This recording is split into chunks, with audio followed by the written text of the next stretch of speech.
Materialism never leads to godliness. Things are only obstacles that get in the way of an eternal perspective. We talk about mission.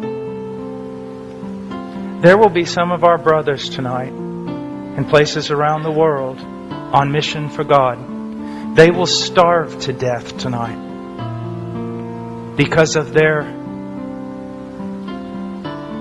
confession of Christ. There are others that will live in places you wouldn't put your pigs for the sake of Christ.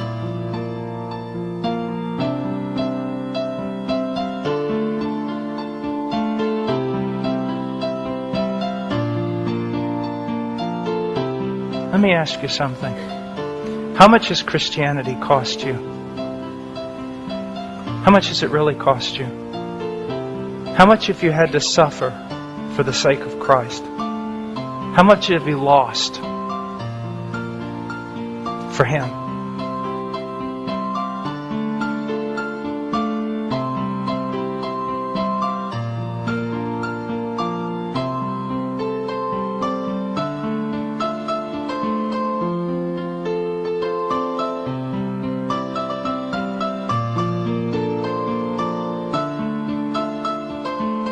I'll always ask young people, you know, what do you talk about most?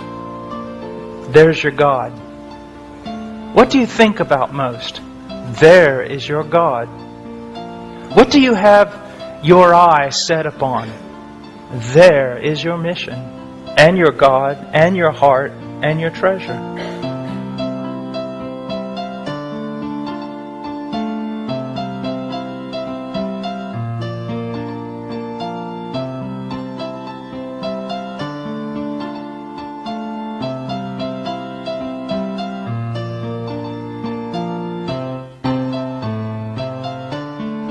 What consumes you?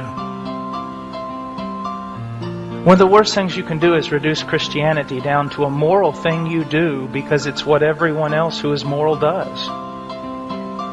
Talking about passion. We're talking about treasure. Now, let me say something very, very revealing about myself, about human nature, about men. When I was in Peru serving the Lord, it was during a terrible war. People were dying all around. Sometimes I was in the city of Lima, which was considered the worst place on the face of the earth at that time. Sometimes in the jungles, on the Amazon, sometimes on the Marañón, sometimes in the Andes Mountains, fraught with danger. People used to tell me, oh, it must be so hard to live for Christ there. No. Easiest thing I've ever done was live for Christ there. Why? You have nothing. You have nothing but Christ. And if Christ doesn't save you that day, you won't be saved. If He doesn't feed you that day, you won't be fed. If He doesn't protect you, you will not be protected. There's nothing you can do in the arm of your own strength. Get up in the morning, you get out of the tent, you go bathe in the river, you come back, you eat something. You go preach the gospel all day. You come home, you collapse in the tent, you wake up the next morning, you do it all over again. No cars, no homes, no keeping up with the Joneses, no designer clothes, no malls, no anything. Just Christ. And it was so easy to live for Him. It was so easy. It took almost no effort. Because there was nothing competing with Him.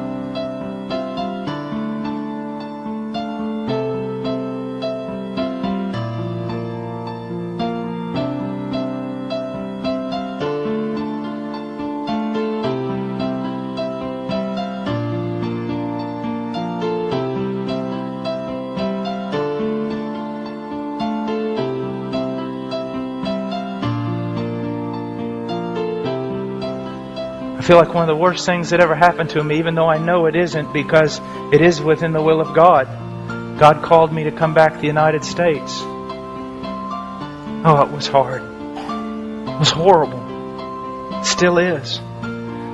Try being in Peru in all that poverty and then snap yourself out of there in 1 second and stand in the middle of a North American mall. It'll make you want to puke.